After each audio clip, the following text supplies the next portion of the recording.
जल्दी करो, सब लेट करता है, तुम लोग सोया रहता है। संडे हो या मंडे, सब दिन क्लास चलेगा अभी। Good morning, student. In previous class we have studied about the equilibrium. Today we will study about the factors which affect the equilibrium. ना, तो बहुत ही important topic है जिसका application आपका 12th में बहुत ज़्यादा है, ठीक है। और इसलिए थोड़ा सा ज़्यादा आज वेट भी कर लिया, आप लोग लेट रहते हैं टाइम पर, आप लोग क्लास ज्वाइन किया कीजिए। जैसे कोई इक्विलिब्रियम रिएक्शन है, इक्विलिब्रियम है, और यह इस पर कोई टेम्परेचर चेंज कर दिए, या प्रेशर चेंज कर दिए, या कॉन्सेंट्रेशन चेंज कर दिए, तो इक्विलिब्रियम पर असर पड़ता है, इक्विलिब्रियम शिफ्ट कर जाता है, उस डायरेक्शन में शिफ्ट करेगा जिधर उसका असर मिनिमाइज हो जाए, या न्यूट्रलाइज हो जाए, या नलीफाई हो जाए ना।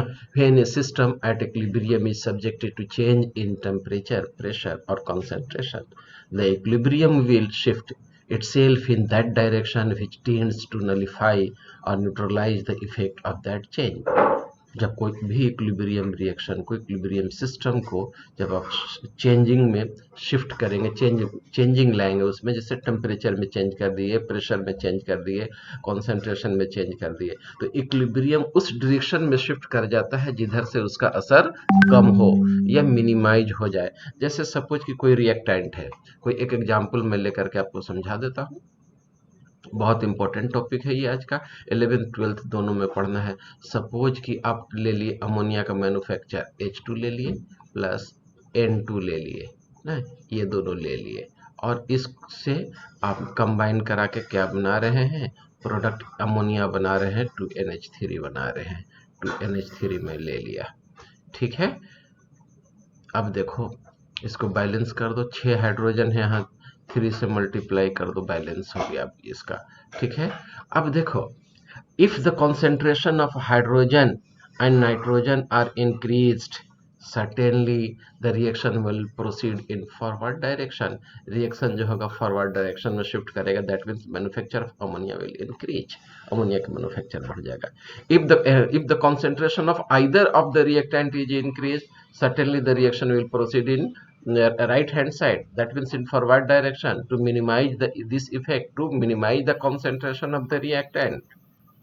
If the concentration of product is increased ना, इधर का कंसंट्रेशन आप इंक्रीज कर देते हैं, तो इसके असर को कम करने के लिए क्या करेगा, ये मिनिमाइज करने के लिए रिएक्शन जो होगा बैकवर्ड डायरेक्शन में आने लगेगा, अमोनिया को तोड़कर नाइट्रोजन और हाइड्रोजन में बदलने लगेगा, तो कंसंट्रेशन ऑटोमेटिक इसका घटने लगेगा।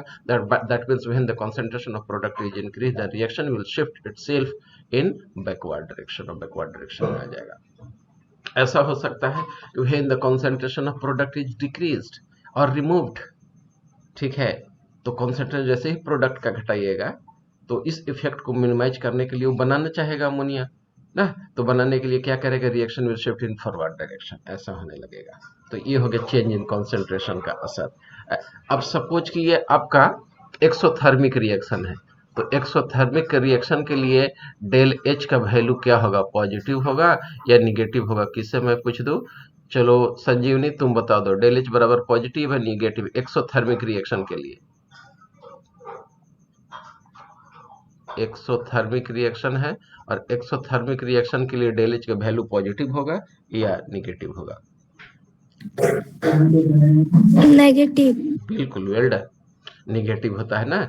क्यों निगेटिव होता है, that reaction which release the energy is known as exothermic reaction, and when the system will release the energy, certainly its temperature will decrease, and when the change is calculated from final minus initial, it will come in the negative. That is why the value of del H for exothermic reaction is negative. That means the ये देखो, इसके लिए ये del H जो होता है negative है इस मैन्युफैक्चर ऑफ अमोनिया के लिए। अगर हम लोग हाई टेम्परेचर, तो ऑलरेडी सिस्टम सराउंडिंग में टेम्परेचर है, सराउंडिंग में क्या है, टेम्परेचर आपका है, ठीक है, क्या है आपका, हीट एनर्जी है, टेम्परेचर है सराउंडिंग में, ठीक है। और अगर आप टेम्परेचर बढ़ा दिए, हाई टेम्परेचर देने लगे, तो होगा क्या कि यह अपोज करने लगेगा, आने नहीं देगा, अमोनिया की तरफ बनने नहीं देगा, क्योंकि अमोनिया बनने के बाद तो हीट एनर्जी रिलीज हो जा रहा है, और हीट एनर्जी रिलीज हो रहा, आप हीट दे ही रहे तो उसको अपोज करेगा, मिनिमाइज करना चाहेगा, मतलब reaction will shift in backward direction. But when the reaction is endothermic, suppose if any reaction is endothermic, ठीक है, तो हीट एनर्जी एब्जॉर्ब करके रखा है, ठीक है, सिस्टम में एब्जॉर्ब है, सराउंडिंग में हीट एनर्जी है ही नहीं, हीट एनर्जी में सराउंडिंग से हीट एनर्जी जो है से सिस्टम ले चुका है, तब हीट एनर्जी क्या होगा, बढ़ा रहे हैं, तो क्या होगा, हीट एनर्जी बढ़ाएंगे तो सराउंडिंग में कुछ हीट एनर्जी जाने लगेगा, इसलिए रिएक्शन क्या होगा, या फॉरवर्ड डायरेक्शन में आपको जाने लगेगा।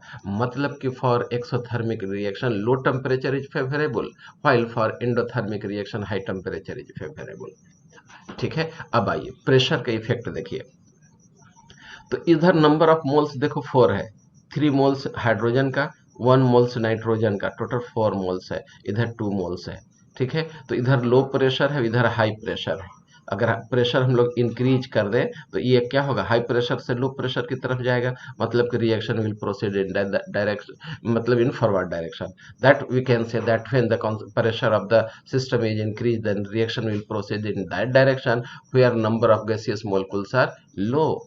If that condition in which equal number of gases are present, ठीक है, then there will be no effect of change of pressure. For example जैसे देख लो, हम ले लिए H2, दूसरा ले लिए I2, क्या ले लिए, I2 ले लिए, और दोनों को इक्विलिब्रियम कंडीशन में ले लिए, ठीक है, तो क्या मिलेगा हम लोगों को 2HI मिल गया, ठीक है।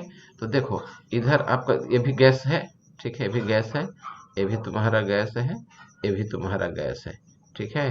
देखो total number of gaseous molecules कितना है, 2 है, इधर कितना बन रहा है, 2 है। तो इस कंडीशन में अगर प्रेशर आप इंक्रीज कराएंगे तो प्रेशर का कोई इफेक्ट नहीं पड़ेगा, एज इट इज रह जाएगा, ठीक है। लेकिन यहाँ प्रेशर बढ़ाने से reaction will proceed in forward direction, ठीक है। क्लियर है ये, यस या नो? Yes sir. आगे बढ़ जाए बेटा।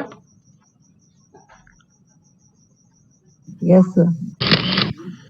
तो देखो फिर से वही हाइड्रोजन आयोडाइड वाला एग्जांपल जो मैं दिया वही तो है यहाँ पर, तो इसको मैं हर चित्र डील कर दिया हूँ ना।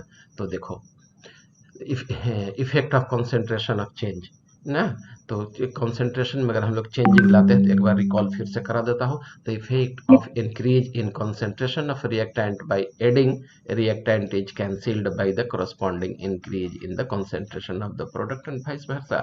अगर रिएक्टेंट का कंसंट्रेशन हम लोग बढ़ाते हैं तो प्रोडक्ट ज़्यादा बनने लगेगा, और प्रोडक्ट का कंसंट्रेशन घटा देते हैं तो फिर भी प्रोडक्ट ज़्यादा बनेगा, क्योंकि यह उस डायरेक्शन में रिएक्शन जाने लगता है जिधर से इसका इफेक्ट क्या होता है, नलीफाई हो जाता है, मिनिमाइज हो जाता है, डिक्रीज कर जाता है।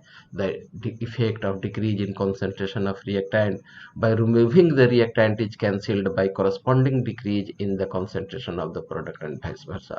Or in other words we can say that when the concentration of the reactant or product in the reaction in equilibrium is changed, the composition of the equilibrium mixture changes to minimize the effect of the concentration of the change. जो बोला हूँ language में है यहाँ पर। आइए let us take the reaction ना, H2 plus I2 gives 2HI. If H2 is added to the reaction mixture at the equilibrium, more of H2 and I2 react to form HI, and finally the equilibrium will shift in right direction, that is in forward direction. जैसे दूसरा example हम लोग ले लिए H2 I2, इन दोनों का concentration बढ़ा दिए, जाहिर सी बात है रिएक्शन फॉरवर्ड डायरेक्शन में शिफ्ट कर जाएगा, मतलब कि HI का फॉर्मेशन ज्यादा हो जाएगा।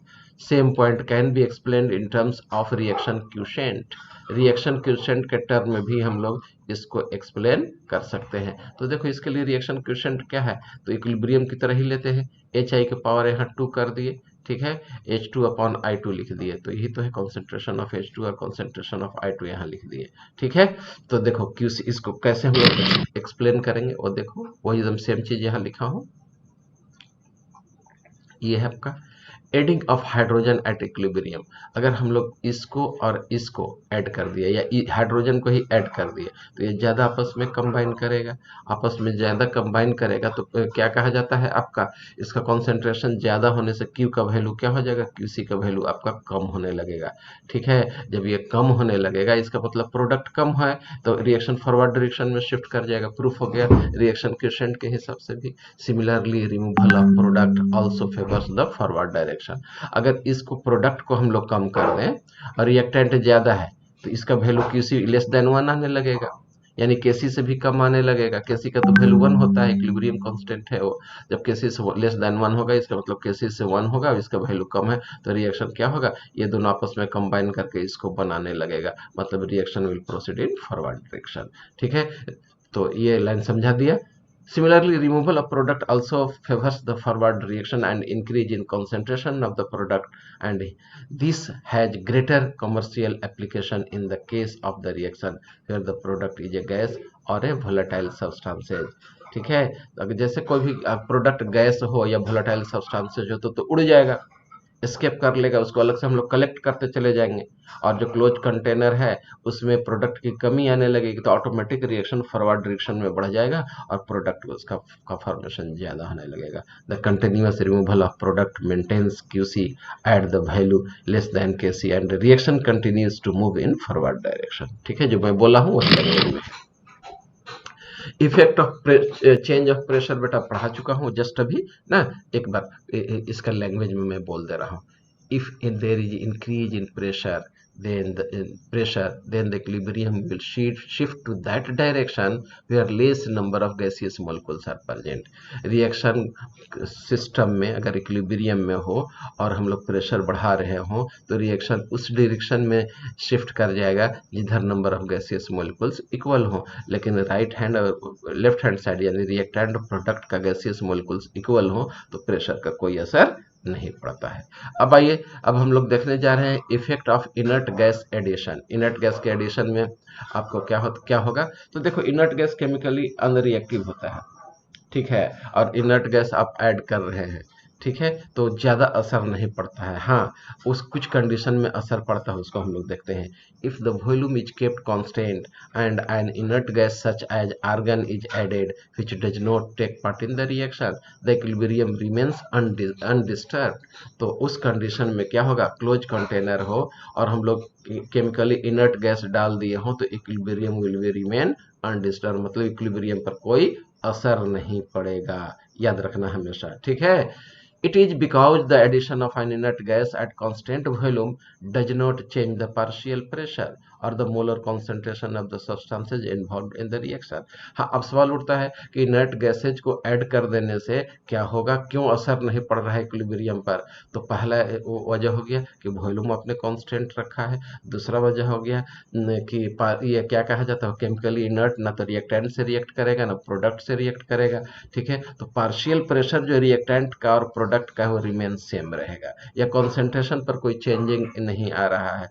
यही वजह है कि इनर्ट गैस को डालने से कोई असर नहीं पड़ता है, और the molar concentration of the substances involved in the reaction does not changes. ठीक है, the reaction quotient change only if the added gas is a reactant और product involved in the reaction.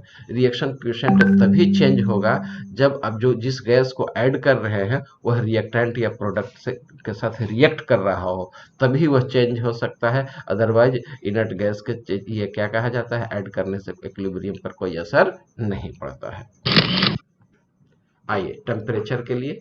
ठीक है, तो टेम्परेचर में अगर exothermic reaction हो, ठीक है, तो उसमें लो टेम्परेचर फेवरेबल होता है क्योंकि वो अपोज करने लगेगा, टेम्परेचर बढ़ाएंगे, सराउंडिंग ऑलरेडी टेम्परेचर है तो उसको मिनिमाइज करने के लिए वो क्या करेगा, रिएक्शन को बैकवर्ड रिएक्शन में ले जाने लगेगा।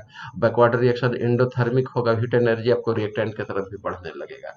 तो इसीलिए अगर कोई एक्सोथर्मिक रिएक्शन हो तो उसके लिए लो टेम्परेचर चाहिए और एंडोथर्मिक के लिए हाई टेम्परेचर चाहिए। जैसे अमोनिया के मैन्युफैक्चर के लिए पूछता है कभी कभी ना, खासकर 12th में भी पढ़ना है, 11th में भी पूछता है। 12th में तो खूब पूछता है कि एक बार क्वेश्चन पूछ चुका है कि अमोनिया के मैन्युफैक्चर के लिए, ठीक है, नेसेसरी कंडीशन लिखिए। तो ये एक्सोथर्मिक रिएक्शन है, पहला तो हो गया कि लो टेम्परेचर चाहिए, ठीक है। इधर नंबर ऑफ मोलिकुल्स 4 है, इधर नंबर ऑफ मोलिकुल्स 2 है, हाई प्रेशर चाहिए, ठीक है। ये नेसेसरी कंडीशन हो गया। Increase in concentration of nitrogen and hydrogen और decrease in concentration of ammonia will favour the formation of ammonia, ठीक है। ये तीसरा कंडीशन हो गया। तीसरा कंडीशन जबरदस्ती बनाया हुआ है, ठीक है। अब देखो एक चीज और यहाँ से और बता दूं, जैसे अमोनिया नाइट्रोजन केमिकली इनर्ट होता है, इसीलिए तो इसका बल्ब में यूज होता है। केमिकली इनर्ट होता है, रूम टेम्परेचर पर रिएक्ट नहीं करता है। और अमोनिया के जब मैन्युफैक्चर करते हैं तो यह एक एक्सोथर्मिक प्रोसेस है, ठीक है। और नाइट्रोजन और हाइड्रोजन जब आपस में कंबाइन करता है, ये दोनों आपस में कंबाइन करेगा तो आपको अमोनिया बनेगा। और लो टेम्परेचर पर ये करता ही नहीं है, ठीक है। लगभग 500 डिग्री सेल्सियस चाहिए टेम्परेचर इसको करने के लिए। तो थ्योरी कहता है कि इसके लिए लो टेम्परेचर चाहिए, और एक्सपेरिमेंटली जब इसको आप ये बनाने लगेगी अमोनिया का, तो 500 डिग्री सेल्सियस टेम्परेचर चाहिए। तो क्या 500 डिग्री सेल्सियस कम टेम्परेचर है? नहीं है, बहुत ज़्यादा है। तब हम लोग यहाँ पर कैटलिस्ट यूज करते हैं। कैटलिस्ट रिएक्शन को फेवर कर देगा, फॉरवर्ड रिएक्शन को बढ़ा देगा, बैकवर्ड रिएक्शन को भी बढ़ाता है, रेट ऑफ रिएक्शन बढ़ाता है कैटलिस्ट, ठीक है। तब क्वेश्चन उठता है कि आखिर क्या वजह है कि हम लोग हाई टेम्परेचर देते हैं? Because nitrogen is chemically inert at the room temperature, therefore therefore high temperature is required to high to obtain a high quantity of the ammonia for good yield. Large amount of ammonia for the production to increase the rate of the ammonia, high temperature is required because at the low temperature nitrogen will not react with hydrogen sufficient, so that the cost of the ammonia will increase. Certainly no one will buy.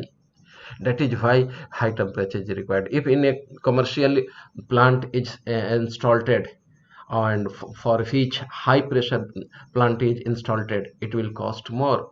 Therefore low temperature and high ये high low ये this reaction is performed at atmospheric pressure, low pressure से ही काम चला लिया जाता है। वह low pressure इसमें कितना होता है? 200 एटीएम के आसपास में काम चला लिया जाता है।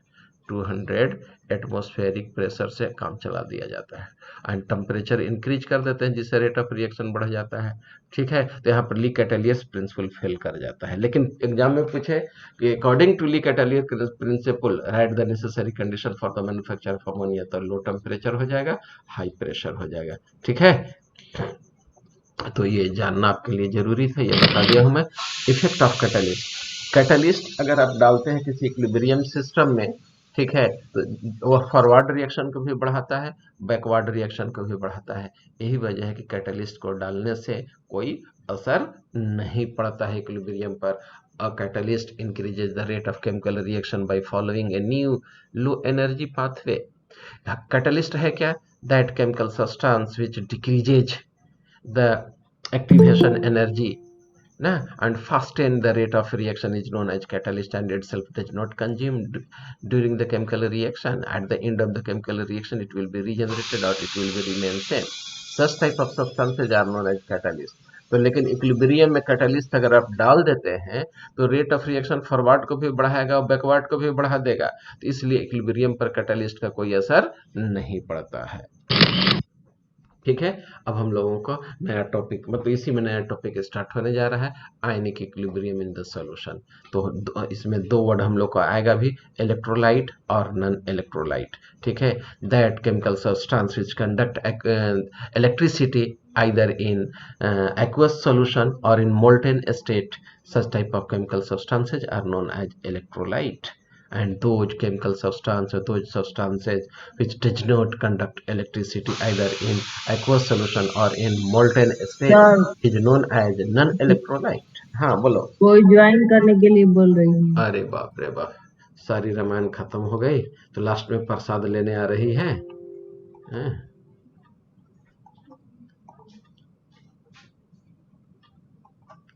अरे भाई सौरभ, इतना लेट से क्यों तुम लोग ज्वाइन करता है क्लास?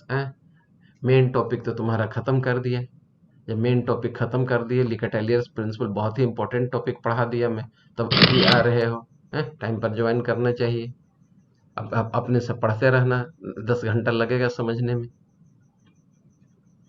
चलो सुनो, electrolyte, those chemical substance which conduct electricity either in aqueous solution or in molten state is known as electrolyte, and that chemical substance which does not conduct electricity either in aqueous solution or in molten state is called non-electrolyte ना। जैसे देखो NaCl को molten state में ले लो, ठीक है, तो ये भी क्या कहा जाता है, तुमको इलेक्ट्रिसिटी कंडक्ट करा देगा, ठीक है।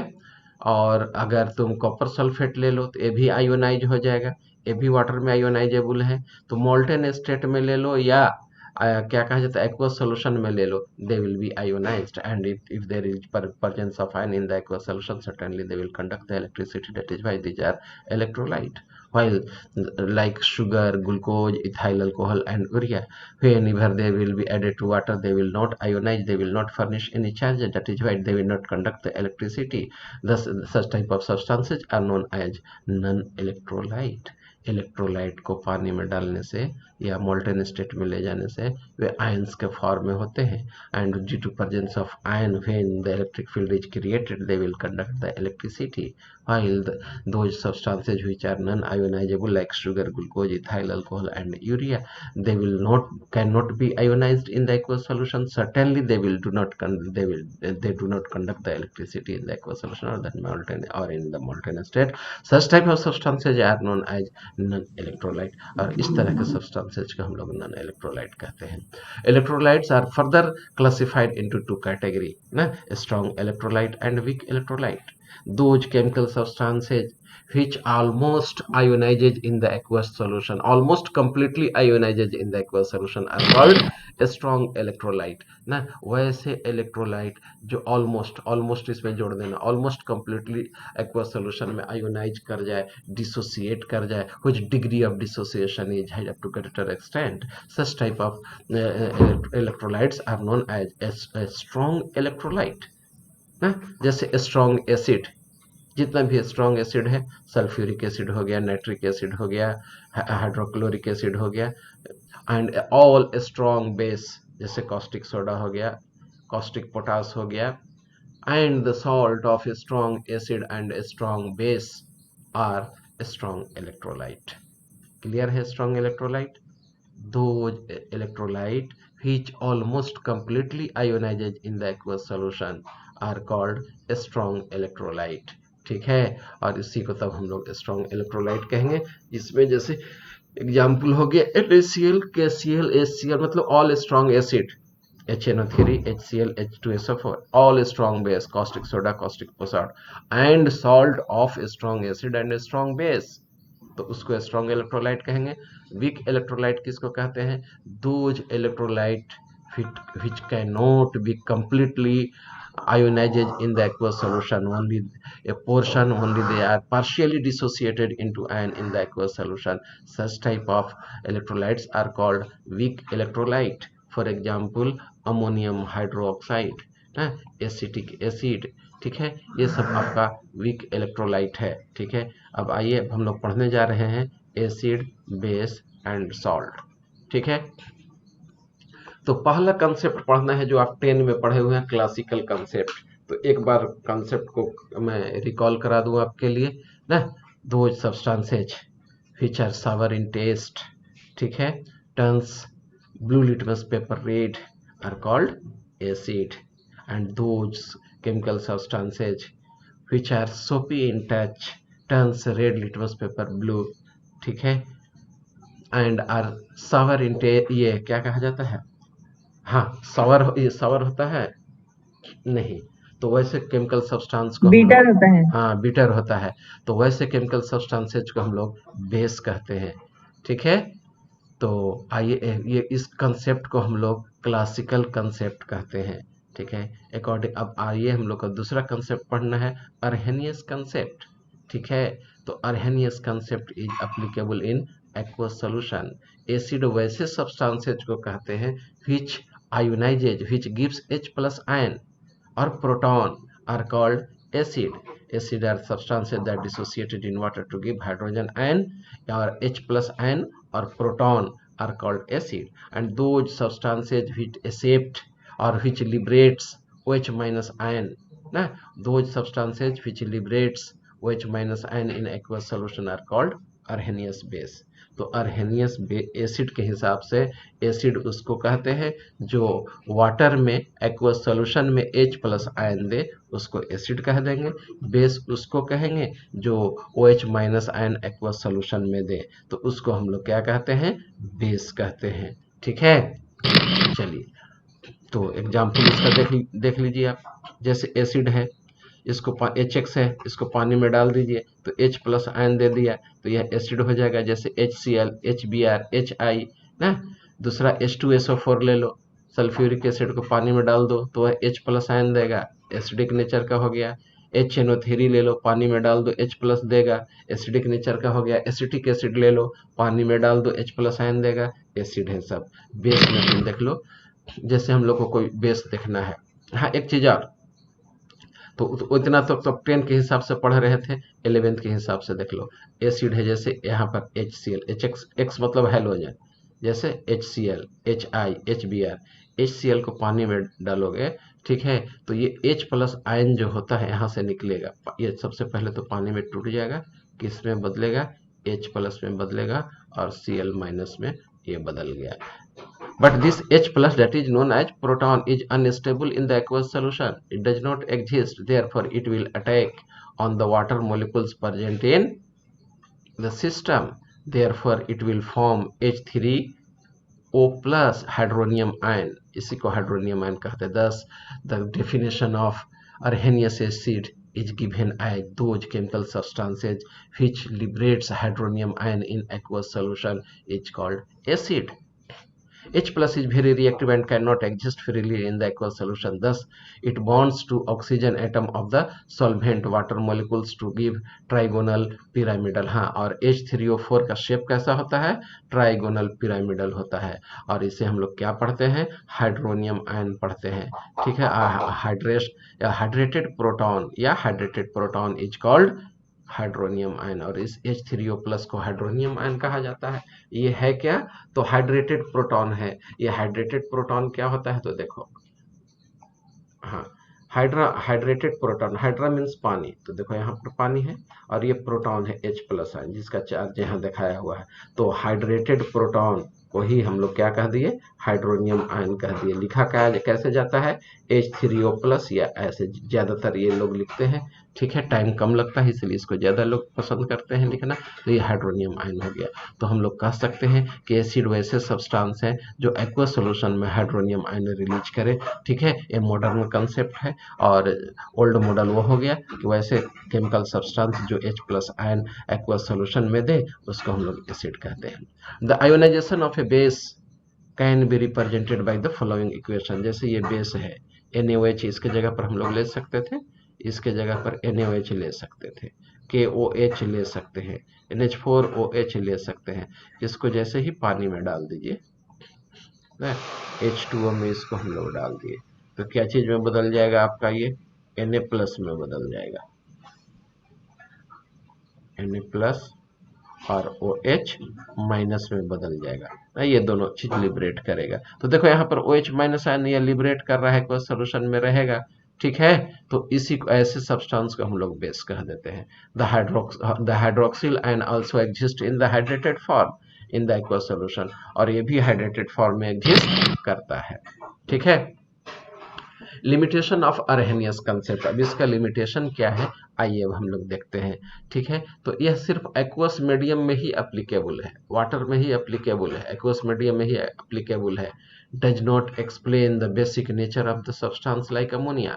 अमोनिया देखो बेस है, ठीक है, तो इसमें कोई OH है ही नहीं, तो फिर भी बेस क्यों है, यहीं पर फेल कर गया तुमको। कौन, अर्हेनियस कंसेप्ट। कैल्शियम ऑक्साइड भी आपका बेस है, कहीं पर OH नहीं है, फिर भी यह बेस हो गया। ठीक है, AlCl3 देखो एसिड है, AlCl3 एसिड है, BF3 एसिड है, FeCl2 एसिड, FeCl3 एसिड है। ठीक है, सब एसिड है, तो कहीं पर भी तो H+ है, H है ही नहीं, फिर भी H+ देगा नहीं, तो फिर एसिड कैसे कह दिए। यहीं पर फेल कर जाता है तुम्हारा कौन सा कंसेप्ट, अरहेनियस कंसेप्ट, तब इसके लिए हम लोग को नया कंसेप्ट की जरूरत पड़ी। वह कंसेप्ट है Bronsted Lowry concept of acid and base. According to Bronsted Lowry concept, those substances which liberate proton is called brown-steed acid, and those chemical substances which accept proton are called base। ठीक है, तो देखो acid is a substance that capable of donating the hydrogen ion, and the bases are the substances capable to accepting the hydrogen ion। ठीक है, in short acid are proton donor and bases are proton acceptor। तो उसको हम लोग क्या कह देते हैं, एसिड और बेस कह देते हैं। आइए अब मैं इसको समझाता हूँ। जैसे अमोनिया है, तो अमोनिया पर देखो यहाँ पर एक lone pair of electron present रहता है। इसको वाटर में डाल दो तो वाटर से H प्लस आयन निकलेगा। ये क्या निकालेगा, यह H प्लस आयन वाटर निकालेगा, और यह H प्लस आयन जो होगा तुम्हारा ये इसके लोन पेयर ऑफ इलेक्ट्रॉन पर चला जाएगा। ठीक है, कोऑर्डिनेट बॉन्ड बना देगा, तो NH4 प्लस में बदल गया, और ये कैलिब्रेट कर दिया OH माइनस में, ये कन्वर्ट हो H प्लस निकल गया, तो जाहिर सी बात है वाटर का OH माइनस बच गया। ठीक है, तो देखो यहाँ पर वाटर जो है H प्लस आयन रिलीज कर रहा है ना, तो यह एसिड हो गया। और यहाँ पर यह क्या हो गया आपका, ये H प्लस आयन को एक्सेप्ट कर रहा है, इसलिए ये बेस हो गया। ठीक है, तो यहाँ पर देख लो NH4 मिल गया, OH माइनस मिल गया, तो यहाँ H2O है। ठीक है, H2O से अब क्या चीज में H2O बदल गया, OH माइनस में बदल गया, और NH3 क्या चीज में बदल गया, NH4 प्लस में बदल गया। तो NH4 का बेस का ये जो होगा कंजुगेट एसिड कहलाता है। क्या कहलाता है, कंजुगेट एसिड बेस पेयर। और ये वाटर का ये OH माइनस जो मिला, ये कंजुगेट बेस कहलाएगा। ठीक है, तो कंजुगेट एसिड बेस पेयर में दोज सिस्टम और those pair which are differ by H plus ion are known as conjugate acid base pair। तो उस सिस्टम को हम लोग कंजुगेट एसिड बेस पेयर कहते हैं। अगर कोई वीक एसिड है, जैसे वाटर वीक एसिड है, ठीक है, वीक एसिड है, ये किधर गया कर्सर, ये वीक एसिड है, तो इसका कंजुगेट बेस जो होगा स्ट्रॉन्ग बेस होगा। यहाँ पर बेस देखो अमोनिया है, ठीक है, तो अमोनिया अगर स्ट्रॉन्ग बेस है तो यहाँ पर क्या कहा जाता है, इसका कंजुगेट एसिड जो होगा वीक एसिड होगा, एंड वाइस वर्सा, याद रखना। ठीक है, water molecules acts as a proton donor and ammonia molecule acts as a proton acceptor and are thus called Bronsted-Lowry acid and base respectively। The basic solution is found due to the presence of the hydroxyl ion। और base का formation क्यों हो रहा है, क्योंकि hydroxide ion वहां present है। आइए अब हम लोग देखने चल रहे हैं फिर से एक बार conjugate acid base pair. In the reverse reaction H plus is transferred from NH4 plus to OH minus ion। In the case NH4 acts as a Bronsted acid while OH minus acts as a Bronsted base। The acid base pair, देखो यही main definition है जो मैं बोला था उधर। The acid base pair that differs only by one proton यानी कि H plus is called conjugate acid base pair। What is conjugate acid pair? That pair which differs by H plus ion only, yeah, proton only, is called conjugate acid base pair। For example, OH minus is called the conjugate base of ion acid H2O and NH4 plus is called conjugate acid of the base NH3। तो देखो अगर कोई base है, base में एक proton दे दो, ठीक है, तो वह कंजुगेट एसिड में बदल जाएगा। अगर कोई एसिड है उससे एक H प्लस निकाल दो तो वह कंजुगेट बेस में बदल जाएगा। इसको याद रखना जरूरी है। बेस में अगर एक प्रोटॉन ऐड कर दो तो कंजुगेट एसिड मिलेगा, ठीक है, और एसिड से एक H प्लस प्रोटॉन निकाल दो तो वह कंजुगेट बेस में बदल जाएगा। तो क्वेश्चन यहाँ से बनता है आपका एग्जाम में, कह देगा जैसे H2O है, इसका कंजुगेट एसिड बेस पेयर बनाइए, तो एक मर्तबा H plus and H plus जोड़ दो। H प्लस जोड़ोगे तो यह बदल जाएगा तुमको किस चीज में, H3O प्लस में बदल जाएगा। ठीक है, तो यहाँ पर देखो ये प्रोटॉन ले रहा है तो ये क्या हो गया, आपका बेस हो गया। ठीक है, और यह इसमें बदल गया तो बेस का जो उल्टा हो गया कंजुगेट एसिड कहलाएगा। ये कंजुगेट एसिड कहला गया, कंजुगेट एसिड हो गया ये आपका। ठीक है, वाटर है, वाटर से हम एक H प्लस निकाल दिए, माइनस कर दिए, माइनस H प्लस कर दिए, तो यह क्या चीज में बदल गया, OH माइनस में यह बदल गया। तो यहाँ पर ये क्या कर रहा है, अब H प्लस रिलीज कर रहा है तो यह एसिड का काम कर गया। एसिड का काम कर गया, और यह क्या हो जाएगा, Cb हो गया, यानी कंजुगेट बेस हो गया ये। ठीक है, तो वाटर यहाँ पर देख लो एसिड की तरह भी काम कर रहा है और बेस की तरह भी काम कर रहा है, इसलिए ऐसे सब्सटेंस को हम लोग एम्फोटेरिक सब्सटेंस कहते हैं। लेकिन किसी भी सब्सटेंस से हम लोग कंजुगेट एसिड बेस पेयर बना सकते हैं पॉसिबल होने पर।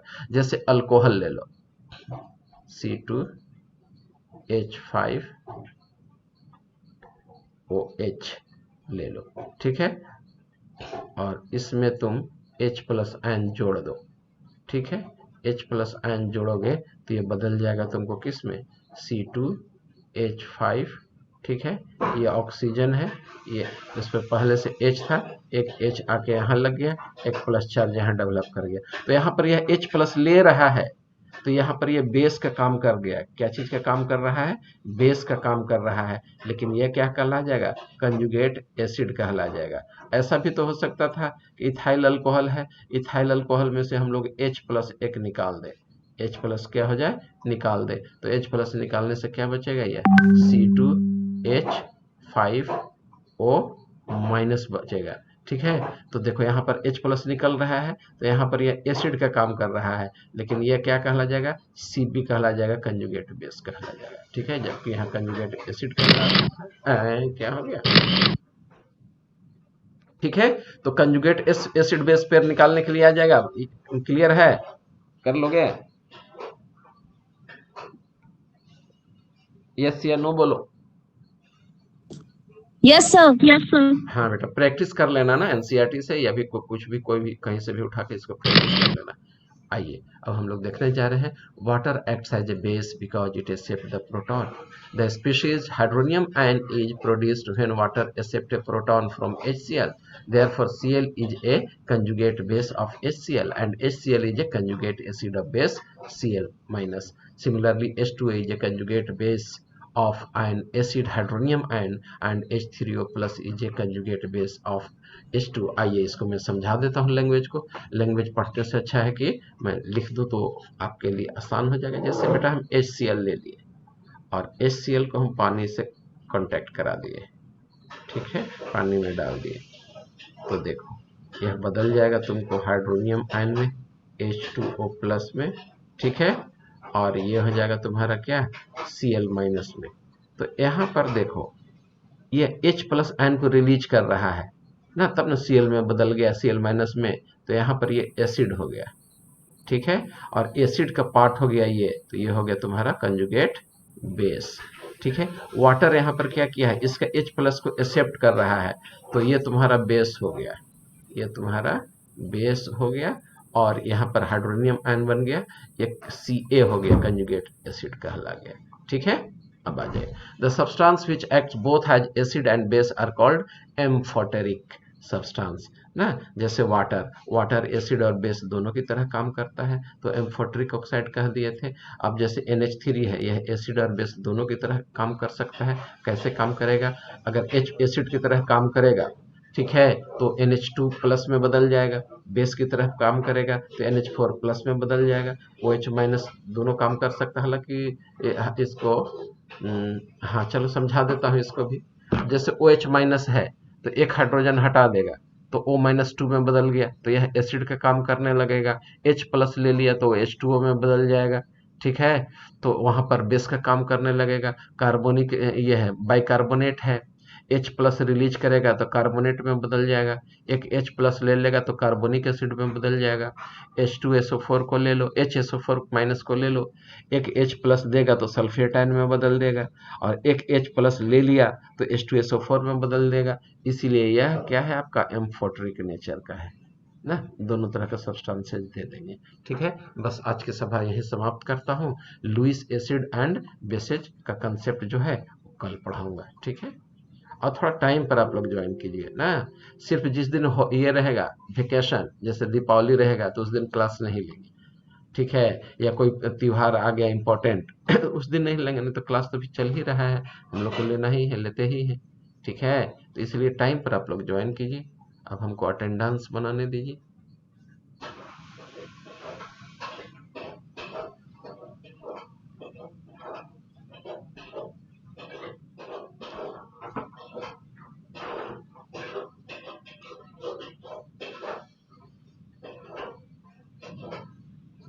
हाँ बेटा बनाऊंगा फिर से, तो जनरेट नहीं होता, नेटवर्क दिक्कत करता है कभी कभी।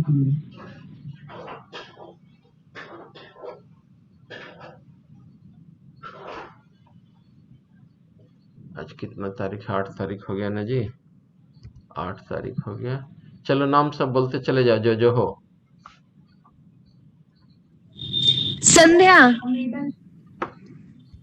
संध्या, चलो ठीक है। दूसरा? सौम्या पांडे।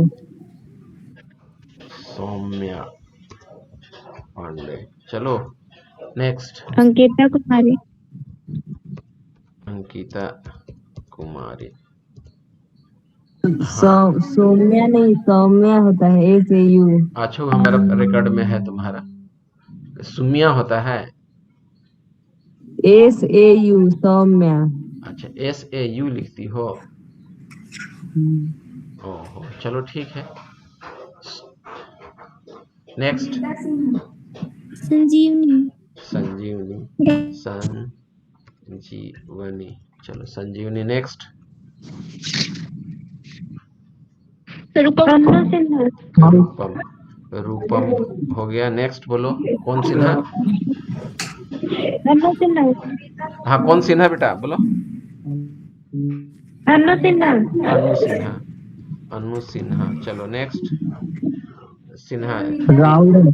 राहुल, राहुल दो ठो हो, कोई पूरा बोलो। राहुल कुमार राहुल हो। राज। अच्छा राहुल राज, चलो ठीक है। इसके बाद निधि आ जाई थी, अनुज कुमार। निधि। इसके बाद अनुज था, अनुज। चलो नेक्स्ट बोलो। पवन कुमार। कौन कुमार? सुशील कुमार। बेटा आवाज आवाज नहीं आ रही क्लियर आपकी। शुभम कुमार। शुभम, हाँ हाँ शुभम आया था, शुभम कुमार। चलिए बेटा जी नेक्स्ट बोलिए।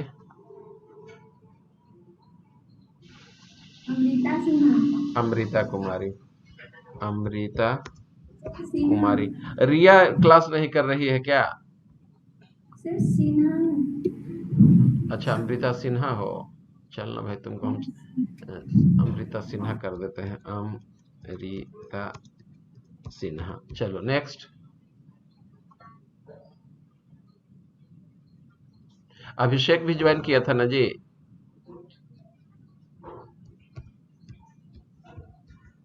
अभिषेक, अभिषेक था या नहीं? क्लियर बोलो। संजीवनी तुम बताओ, तुमको पता होगा।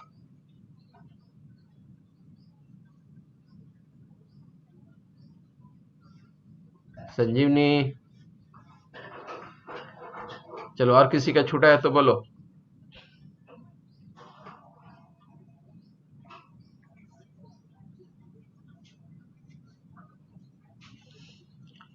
उन्नीस बीस ठो था जी, 18 14 का अटेंडेंस हुआ तुम लोगों का।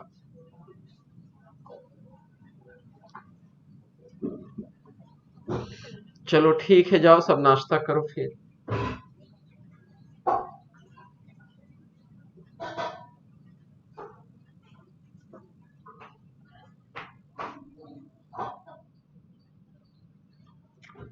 और कौन कौन था अनु? और कोई था?